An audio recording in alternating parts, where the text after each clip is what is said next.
శివ పార్వతులేమో ఈ దంపతులనిపించాలి, ప్రతి సంసారంలోనూ మా కథలే వినిపించాలి.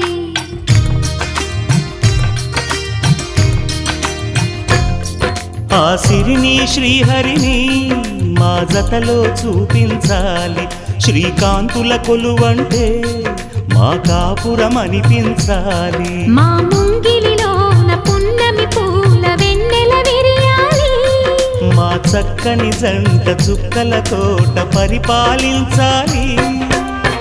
కలలో ఇలలో ఏ కన్నెకి ఇలాంటి పతి రాడనిపించే వరుణ్ణే వరముగ ఇవ్వండి, కని విని ఎరుగని వేడుకతో వివాహం జరిపించండి.